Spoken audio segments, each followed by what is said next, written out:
Bonjour à tous, bienvenue dans l'interview. Notre invité ce midi est Olivier Minguin. Bonjour. Bonjour. Vous êtes président de Défi, l'ex-FDF. Hier, à la Chambre, discours du Premier ministre à hauteur de l'enjeu. Oui, un ton assez juste, nous l'avons d'ailleurs salué. Certes, il y a toujours des nuances, mais les circonstances justifient qu'il y ait non seulement un rassemblement de toutes les forces démocratiques, mais qu'il y ait surtout une réflexion et une volonté maintenant politique de tenter de prévenir au maximum ce type de risque. Il ne faut pas se le cacher, si nous sommes pris au dépourvu, et que ce soit en France ou en Belgique, c'est peut-être parce qu'on n'a pas donné assez les moyens aux services de renseignement pour suivre la montée du radicalisme et suivre les candidats djihadistes ou les djihadistes de retour de Syrie. On va en parler de ça. Vraiment de moyens. Mais d'abord sur l'union nationale, est-ce qu'elle va tenir ? Elle tiendra aussi longtemps que le gouvernement veillera d'abord à permettre au Parlement évidemment d'effectuer un contrôle des initiatives qu'il prend, qu'il traduira vraiment concrètement les annonces qu'il a faites, et notamment sur le plan budgétaire. Je voudrais quand même être un peu précis. Sur les 400 millions annoncés. Les 400 millions. Alors, on voit bien que c'est une décision prise sous la pression des événements. Pourquoi ? Parce que dans le budget qu'on venait de recevoir en matière de sécurité, il y avait une diminution des moyens alloués à la sûreté de l'État.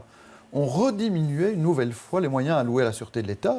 On retirait 6 millions d'euros. Donc on passait de 50 millions à 44 millions dans le budget initial qui venait de nous être déposé sur les bancs de la Chambre. Ça veut dire que le gouvernement allait commettre une grave erreur. Alors, sous la pression des événements, il met une enveloppe de 400 millions non affectée pour le moment. On ne sait pas ce qui va revenir, par exemple, aux zones de police bruxelloises ou à d'autres zones de police dans le pays. On ne sait pas ce qui va vers la sûreté de l'État, on ne sait pas ce qui va vers la justice. Donc, il faudrait quand même qu'on suive ça de manière très précise et le contrôle du Parlement est indispensable. Alors, on parlait de l'Union nationale, il y a eu pas mal d'attaques entre majorité et opposition ces derniers temps, notamment sur l'affaire Galland. Est-ce que maintenant, on rentre dans une période de trêve générale ? Distinguons les dossiers. Un dossier comme celui de la lutte contre le terrorisme suppose en effet la mobilisation de toutes les forces démocratiques, de tous les services de l'État et une volonté de collaboration. Mais vous attaquez quand même Galland. Vous attaquez quand même la NVA oui, par rapport bien entendu, à ça. parce que la NVA ne s'est pas du tout inscrite hier dans une volonté d'unanimité. Elle a eu besoin de faire des attaques, plus particulièrement à l'égard d'une commune bruxelloise. Et j'ai dit, choisissez au sein de la majorité. Soit vous êtes dans la ligne d'Éric Zemmour, qui a dit bombardons Molenbeek. Soit vous soutenez la bourgmestre de Molenbeek. Et moi, en disant cela, j'étais solidaire de la bourgmestre de Molenbeek. On peut faire le procès du passé. Aujourd'hui, il y a une nécessité d'être solidaire. Et donc, la NVA était une fois de plus le seul parti dans la majorité qui devait se distinguer. Et j'ai répondu assez franchement pour bien faire apparaître que ça suffisait. Vous savez, qui n'était pas là au Parlement ? Bart De Wever. Il fait des leçons depuis Anvers, mais il ne vient quasiment jamais au Parlement participer au débat. Il fouille le débat démocratique et contradictoire, mais ça, c'est un de ses penchants et un de ses défauts. Quand Défi dit qu'il veut un audit à Molenbeek pour savoir comment ça a fonctionné au niveau des services communaux, au niveau de la prévention, c'est pas une chasse aux sorcières qui est lancée ? Non, c'est une manière de tirer peut-être les leçons d'erreurs du passé. Je lisais dans la presse aujourd'hui que l'ancien bourgmestre reconnaissait qu'il avait aussi commis des erreurs. Et nous en commettons tous. On ne peut pas tous prévoir des évolutions aussi graves que celles que nous connaissons. Mais fondamentalement, c'est une manière de préparer l'avenir, bien plus que de faire le procès du passé. Ce qu'il nous faut maintenant, c'est voir comment on peut prévenir ce genre d'événements. Et il faut bien reconnaître que nous sommes quand même dans un pays où il n'y a pas beaucoup de méthodologie donnée aux services de sécurité pour prévenir ce type d'événements.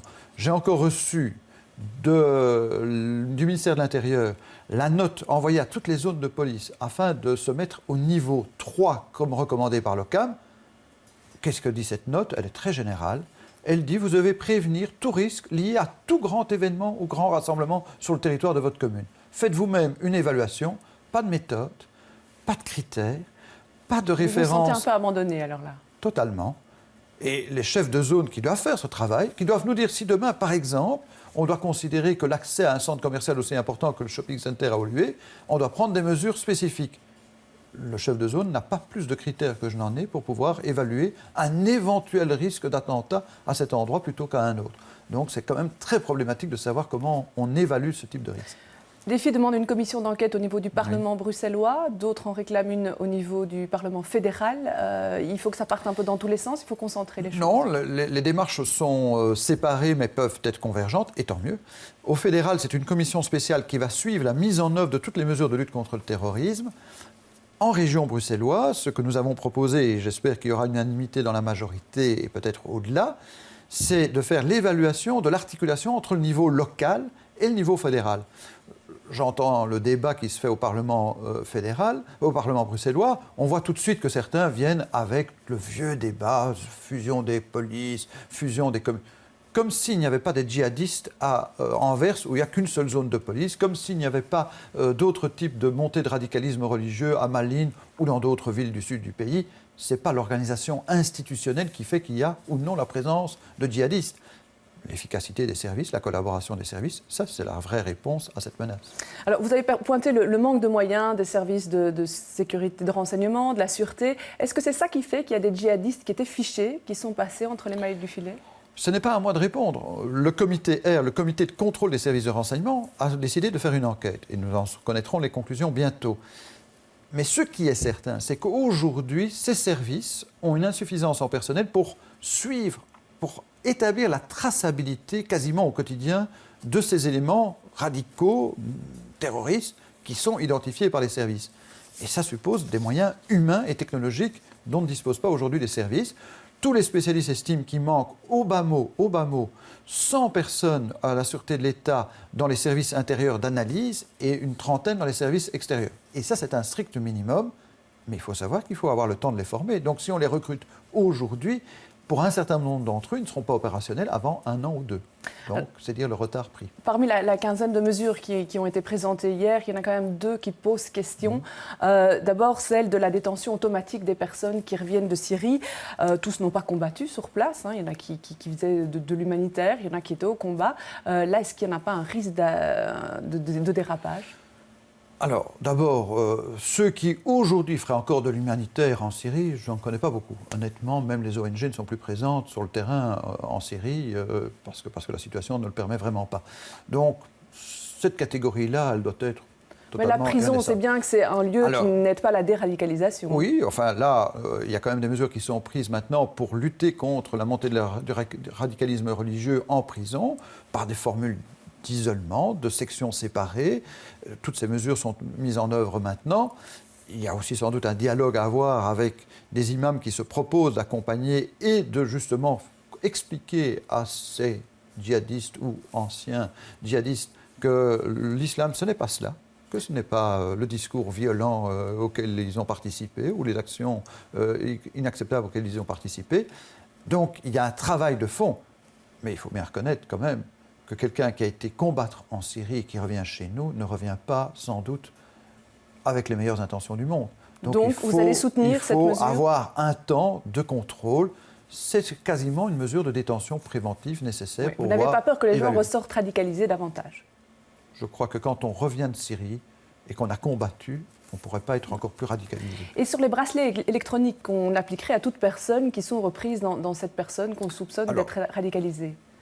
Là, il y a sujet à discussion quant aux modalités. Il faut savoir évidemment qui va prendre cette décision, si c'est un juge, ce qui est indispensable, au terme de quelle procédure. J'ai entendu procédure contradictoire. Pour quel type de fait précis?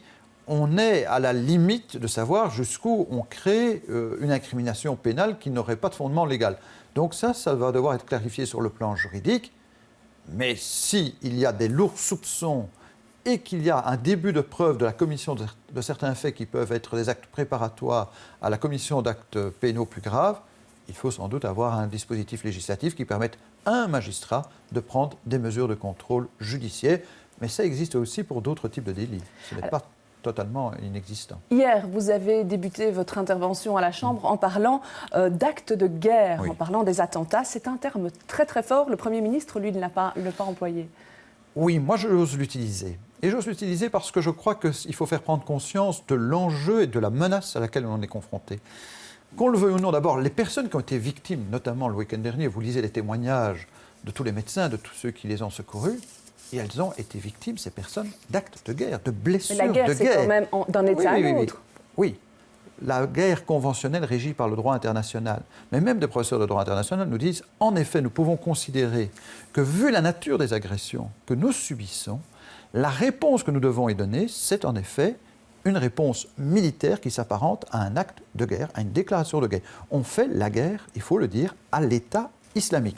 Ce n'est pas un État reconnu, ce n'est pas un État membre de l'ONU, Il n'est pas aujourd'hui considéré évidemment dans un même rapport que des États établis, mais fondamentalement, nous sommes en guerre avec l'État islamique. Il faut en prendre conscience, parce que ça veut dire que le déploiement des forces militaires, notamment sur le terrain en Syrie et en Irak, sera amplifié dans les années ou les mois qui viennent. Elio Di Rupo disait là-dessus, il faut participer à une large coalition, mais c'est plutôt des troupes arabes qui devraient être envoyées sur le terrain, pas des troupes belges. Oui, et je dirais même quelque part que les États qui ont financé le terrorisme international, comme le Qatar et l'Arabie saoudite, doivent peut-être aujourd'hui, s'ils veulent rattraper ce qu'ils ont commis comme acte irresponsable, ils doivent, s'ils veulent participer à la coalition, peut-être en effet s'engager militairement sur le terrain. Oui, en effet. Alors, il y a une semaine exactement, votre parti changeait de nom. Hein. Des FDF, on passait à Défi, pour démocrates fédéralistes indépendants. Comment est-ce qu'on appelle les membres de Défi ? Les défis.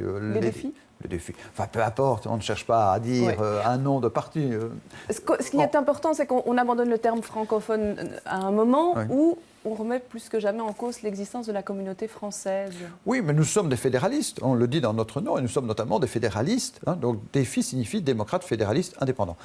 Nous sommes des fédéralistes, et nous sommes notamment des fédéralistes de la Fédération Wallonie-Bruxelles, comme nous sommes des fédéralistes européens. Donc là, nous sommes garants de l'unité que nous souhaitons au sein de la Fédération Wallonie-Bruxelles et de l'existence de cette fédération pour des tas de raisons que je pourrais détailler, mais qui sont tout simplement une raison évidente. Vous ne tiendrez pas un rapport de force avec une flanque de plus en plus nationaliste si vous n'avez pas l'unité de la Wallonie et de Bruxelles. Tout le reste, toute division conduira vers le confédéralisme que souhaitent les séparatistes au nord du pays, ce qui n'est pas notre choix. Mais fondamentalement, on n'abandonne pas nos convictions qui ont toujours été les nôtres. On ne sera pas moins francophone demain. Mais on dit en effet que, comme parti généraliste, on n'a plus nos preuves à faire sur la défense des francophones, mais on souhaite encore mieux s'exprimer et être mieux entendu par rapport à un certain nombre de préoccupations légitimes des citoyens. Je viens de vous en faire la preuve quand je vous parle de la lutte contre le terrorisme. Nous avons une spécificité, une originalité, une singularité. Vous étiez trop cantonné dans le communautaire ? On cherchait parfois à nous cantonner trop dans le communautaire, mais je reconnais que nous-mêmes, nous étions souvent appelés à la barre, si je puis dire, lorsqu'il s'agissait de vivre ou de commenter ou de réagir à certains moments de tension communautaire ou de négociation institutionnelle. Depuis lors, on a fait largement la preuve que nous abordions l'ensemble des enjeux. Regardez la réforme fiscale à Bruxelles. La réforme fiscale est très inspirée par notre programme électoral. Quand on veut alléger la fiscalité sur les revenus du travail, c'est incontestablement une orientation que nous avions prise très nettement et c'est nous qui avons proposé un certain nombre de solutions quant à la manière de rééquilibrer la fiscalité bruxelloise. Le nom ici a changé. Le 13 décembre, il y aura une grande réunion. Ça veut dire qu'on va travailler sur le fond, qu'il va y avoir de nouvelles orientations ? Bien entendu que nous allons continuer à approfondir, comme toute autre partie, notre profil idéologique, nos idées fortes, notre message essentiel. Et en effet, nous avons programmé 4 grands congrès thématiques de décembre jusqu'au printemps-été de l'année prochaine pour redéfinir et préciser nos choix idéologiques. Voilà, sur le contenu, il nous reste vraiment 10 secondes. Le 13 décembre, ce sera aussi le jour des élections à Linkebeek. Il n'y aura aucun candidat défi. Nous n'en voyons pas aujourd'hui la nécessité. Ni sur la liste de Damien Thierry, ni ailleurs. Non, ni ailleurs. Je ne dis pas que nous renonçons à soutenir la liste de rassemblement francophone, mais nous voulons qu'une chose soit clarifiée préalablement. Est-ce que Damien Thierry, alors qu'il n'en a pas pris l'engagement jusqu'à présent, respectera les droits linguistiques de tous ses habitants en envoyant les convocations électorales dans la langue de ses habitants, comme le Conseil d'État le demande et comme la loi le prévoit? Est-ce qu'il sera toujours protecteur des droits de ses citoyens? S'il ne l'est plus, alors il y a un problème politique entre nous. Très bien, je vous remercie d'être venu dans cette interview. Je vous remercie de nous avoir suivis.